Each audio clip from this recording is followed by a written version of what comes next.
नमस्कार। आज हम एक ऐसे विषय पर बात करने वाले हैं जो अक्सर थोड़ी दबी जबान में या फिर कभी-कभी बहुत तीखी बहसों में सुनाई देता है। मेरा मतलब है ओशो और उनका विचार संभोग से समाधि। जी नमस्कार।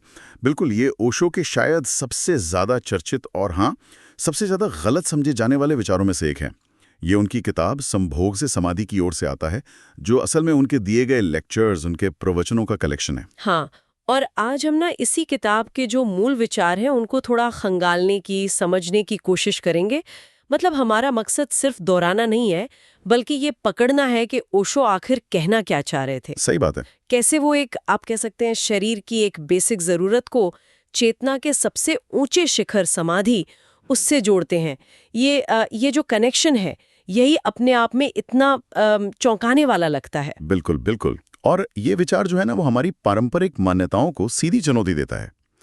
तो चलिए शुरू करते हैं, खोलते हैं इसकी परतें। हाँ। सबसे पहले बात करते हैं उस ऊर्जा की जिसके इर्द गिर्द ये सारी चर्चा है, काम ऊर्जा, सेक्स एनर्जी। हाँ, क्योंकि अक्सर होता यह है कि जब हम सेक्स शब्द सुनते हैं तो दिमाग में बस एक शारीरिक क्रिया ही आती है ना?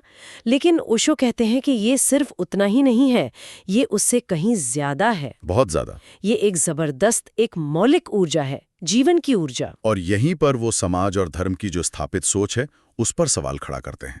उनका कहना है कि सदियों से देखो तो इसे पाप माना गया, या कुछ गंदा, कुछ ऐसा जिसे छुपाना चाहिए, जिसे दबाना चाहिए। हाँ, एक अपराध बोध, एक गिल्ट पैदा किया गया इसके आसपास। बिल्कुल। लेकिन ओशो का सवाल है, दबाने से होता क्या है? क्या वो ऊर्जा खत्म हो जाती है? उनका तर्क तो है बिल्कुल नहीं। हाँ, उनका मानना है कि दमन मतलब सप्रेशन इसे खत्म कर ही नहीं सकता। वो तो इसे और बिगाड़ देता है, विकृत कर देता है, टेढ़ा-मेढ़ा बना देता है, ऐसा समझिए। अच्छा, विकृत कैसे? देखिए, ऊर्जा तो ऊर्जा है, वो कहीं न कहीं से तो निकलेगी। तो दबी हुई ऊर्जा फिर गलत रास्तों से बाहर आती है, जैसे चिड़चिड़ाहट में, बेवजह के गुस्से में, कुंठा में, फ्रस्ट्रेशन में, या फिर मानसिक परेशानियां बनकर। ओह! यहाँ तक कि वो कहते हैं कई यौन विकृतियां, परवर्जन्स भी इसी दमन का नतीजा हो सकती हैं, क्योंकि एनर्जी को रास्ता तो चाहिए बाहर आने का। ये तो बड़ी अलग बात है। मतलब दमन असल में प्रॉब्लम को बढ़ा सकता है, क्योंकि आमतौर पर तो हमें यही सिखाया जाता है कि नियंत्रण करो, दबाओ, वही समाधान है। यही यही ओशो का नजरिया एकदम क्रांतिकारी है। वो कहते हैं दुश्मन मत बनाओ इसे, समझो, इस ऊर्जा से लड़ो मत, इसे जानो। जानो कैसे? पूरी जागरूकता के साथ, होश के साथ, बिना किसी जजमेंट के कि ये अच्छा है या बुरा है, बस इसे अनुभव करो। स्वीकार करो कि हाँ, ये प्राकृतिक है, ये मेरे अंदर मौजूद जीवन शक्ति का ही एक हिस्सा है। ओशो के लिए ये पहला और सबसे जरूरी कदम है, स्वीकृति, एक्सेप्टेंस। ठीक है, तो अगर दमन नहीं करना, लड़ना नहीं है, बल्कि समझना है, स्वीकार करना है, तो फिर सवाल उठता है कि इस जबरदस्त ऊर्जा का करें क्या? क्या इसे बस ऐसे ही खुला छोड़ दें? नहीं नहीं, बिल्कुल नहीं। यहीं पर ओशो का वो सबसे क्रांतिकारी विचार आता है, रूपांतरण का, ट्रांसफॉर्मेशन। रूपांतरण? अच्छा। एकदम। ओशो कहते हैं कि ये जो काम ऊर्जा है ये असल में जीवन ऊर्जा ही है, लाइफ फोर्स। और ये कोई फिक्स चीज नहीं है, ये बदल सकती है, इसे ऊपर उठाया जा सकता है। ऊपर उठाया जा सकता है? जैसे? कोई उदाहरण? जैसे पानी है, पानी नीचे रहता है, लेकिन जब उसे गर्मी मिलती है, ऊर्जा मिलती है, तो वो भाप बनकर ऊपर उठ जाता है ना? हाँ हाँ हाँ। बिल्कुल वैसे ही ओशो कहते हैं ये काम ऊर्जा भी ज्यादा परिष्कृत, ज्यादा सूक्ष्म, ज्यादा ऊंची अवस्था में बदल सकती है। अच्छा, पर ये होता कैसे है? मतलब प्रैक्टिकली ये ऊर्जा बदलती कैसे है? कोई बटन दबाने से तो होगा नहीं? नहीं, बटन दबाने से नहीं। ओशो का रास्ता है सजगता और ध्यान, अवेयरनेस और मेडिटेशन। जब इस ऊर्जा का अनुभव हो रहा हो, चाहे वो शारीरिक स्तर पर हो या सिर्फ एक विचार के रूप में मन में, अगर उस अनुभव में पूरी तरह होश शामिल हो, बिना भटके, पूरी जागरूकता के साथ, तब ये अपने आप बदलने लगती है। अपने आप? हाँ, किताब में वो जोर देते हैं कि जागरूकता एक आग की तरह है। उस आग में ये कच्ची ऊर्जा पकना शुरू होती है। पकना मतलब क्या मतलब है पकने से? पकने का मतलब है वो अपना निचला थोड़ा स्थूल रूप छोड़कर ऊपर उठने लगती है, ज्यादा रिफाइंड होने लगती है। और ओशो के मुताबिक ये ऊर्जा सबसे पहले जिस चीज में रूपांतरित होती है वो है प्रेम। प्रेम में? सच में? मतलब सेक्स एनर्जी प्रेम बन जाती है? हाँ, उनके अनुसार यही होता है। जब कामुकता के अनुभव में जागरूकता जुड़ती है, जब वो सिर्फ एक शारीरिक रिलीज नहीं रह जाती, बल्कि उसमें एक गहरा जुड़ाव, एक मिलन का अनुभव शामिल होता है तो वो धीरे धीरे प्रेम का रूप लेने लगती है। अच्छा। और जब ये प्रेम और गहरा होता है, फैलता है, सिर्फ एक व्यक्ति तक ही सीमित नहीं रहता, तब यही ऊर्जा ओशो कहते हैं ध्यान यानी मेडिटेशन की अवस्था की ओर ले जाती है। और यही है वो यात्रा, संभोग से समाधि की ओर, नीचे से शुरू होके ऊपर उठना। ये सुनने में जितना सीधा लग रहा है शायद उतना है नहीं। बिल्कुल नहीं है। ये कोई इंस्टेंट कॉफी नहीं है। ये एक सतत प्रक्रिया है, लगातार जागरूकता और गहरी समझ की। और यहाँ सबसे महत्वपूर्ण बात यह है कि ओशो ऊर्जा को नष्ट करने या कंट्रोल करने की बात नहीं कर रहे, जैसा कि कई पुरानी तपस्वी परंपराओं में होता आया है। हाँ, वो तो दमन ही हुआ एक तरह से। बिल्कुल। ओशो इसे रिफाइन करने की, इसकी क्वालिटी बदलने की, इसे तराशने की बात कर रहे हैं। जैसे मान लीजिए कोई कच्चा हीरा है, उसे तराश कर बेशकीमती बना दिया जाए। अरे वाह, क्या बढ़िया मिसाल दी आपने। बिल्कुल वैसा ही ये जीवन ऊर्जा एक कच्चे हीरे की तरह है। इसे दबाकर छुपाकर रखोगे तो वो पत्थर का टुकड़ा ही रहेगा। लेकिन अगर इसे समझोगे, जागरूकता की छेनी हथौड़ी से तराशोगे, तो यही ऊर्जा प्रेम, करुणा, ध्यान और आखिर में समाधि जैसी अनमोल अवस्थाओं में बदल सकती है। इसी को कहते हैं ऊर्जा का ऊर्ध्वगमन, ऊपर की ओर जाना। बिल्कुल बेसिक शारीरिक ताड़नाओं से उठकर चेतना की ऊंचाइयों तक पहुंचना। तो इस सफर में प्रेम एक बहुत अहम पड़ाव है, पहला ट्रांसफॉर्मेशन। ओशो के लिए प्रेम क्या है? क्या ये सिर्फ एक भावना है, एक इमोशन, या कुछ और? ओशो के लिए प्रेम सिर्फ शारीरिक आकर्षण या इमोशनल अटैचमेंट से कहीं ज्यादा गहरा है।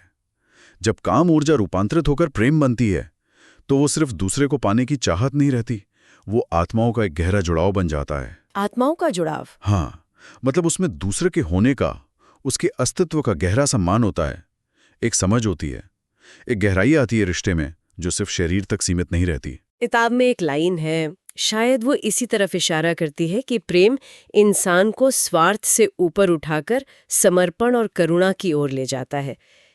इसका प्रैक्टिकल मतलब क्या हुआ रोजमर्रा की जिंदगी में? इसका मतलब यह है कि देखिए, जो कच्ची कामुकता होती है वो अक्सर मैं पर, मेरी जरूरत पर, मुझे क्या मिल रहा है, इस पर केंद्रित होती है ना? हाँ, अक्सर तो यही होता है। लेकिन जब वो प्रेम में बदलती है तो दूसरे का ख्याल ज्यादा आने लगता है, सहानुभूति पैदा होती है, एम्पैथी, जुड़ाव महसूस होता है, दूसरे की खुशी में खुशी महसूस होने लगती है, ये भाव आने लगते हैं। व्यक्ति अपने छोटे से मैं के दायरे से बाहर निकलने लगता है। इसमें एक तरह का समर्पण होता है, दूसरे के प्रति एक खुलापन आता है। ये स्वार्थ से निस्वार्थ की तरफ पहला बड़ा कदम है। तो ये जो प्रेम है, ये सिर्फ रोमांटिक लव जिसे हम कहते हैं वो नहीं है? नहीं, ये उससे कहीं ज्यादा फैला हुआ हो सकता है। ये दोस्ती में गहरा प्रेम हो सकता है, प्रकृति के प्रति हो सकता है, पूरी इंसानियत के लिए हो सकता है।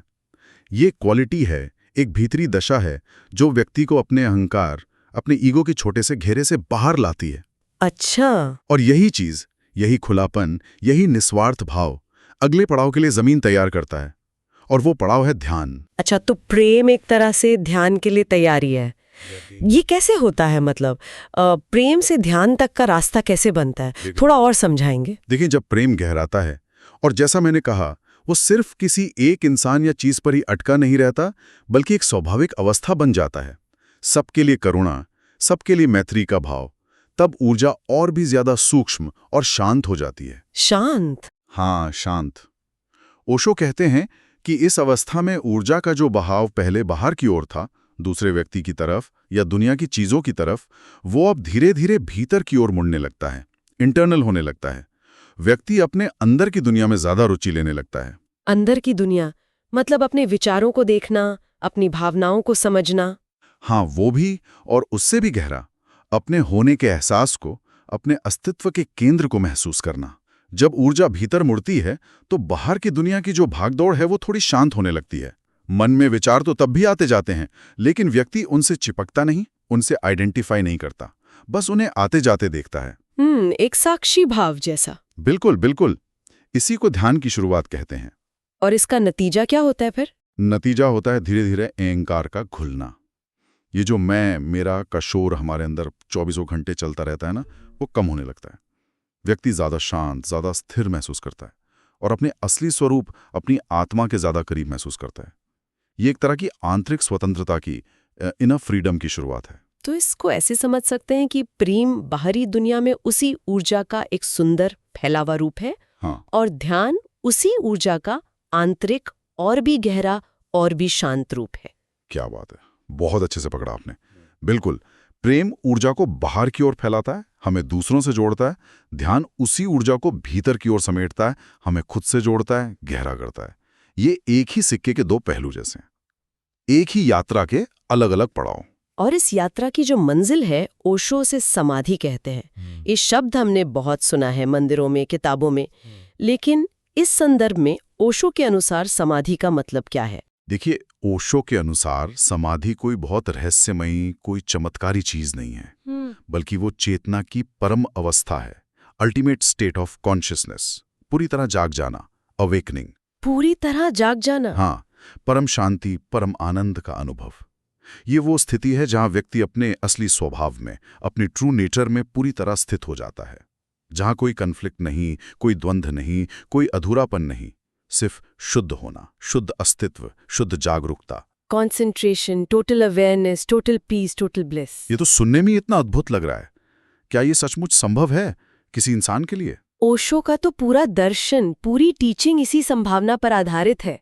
वो कहते हैं कि ये हर इंसान का जन्मसिद्ध अधिकार है, उसकी अल्टीमेट डेस्टिनी है। ये उसी ऊर्जा रूपांतरण की प्रक्रिया का, जिसकी हम बात कर रहे हैं, उसका क्लाइमैक्स है, चरम बिंदु है। अच्छा, अगर काम ऊर्जा बीज है, तो प्रेम उसका पौधा और फूल है, ध्यान उसकी खुशबू है, और समाधि उस खुशबू का पूरे ब्रह्मांड में फैल जाना है, ऐसा समझ सकते हैं। वाह!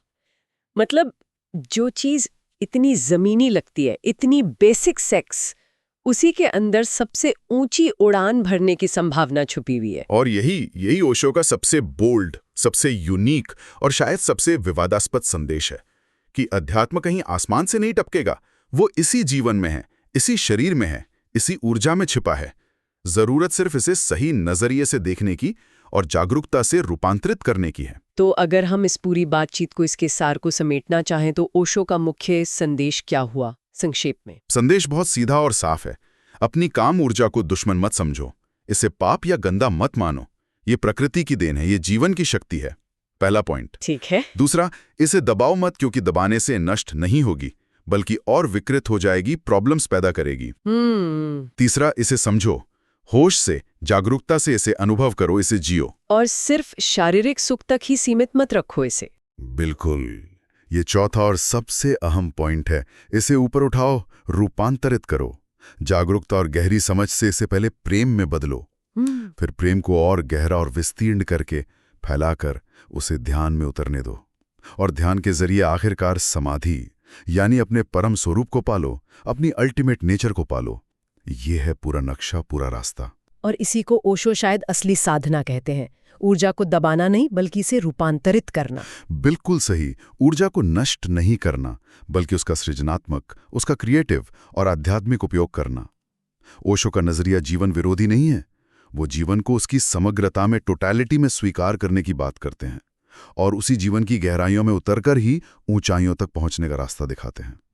ये नकारने का मार्ग नहीं है, ये स्वीकार और रूपांतरण का मार्ग है।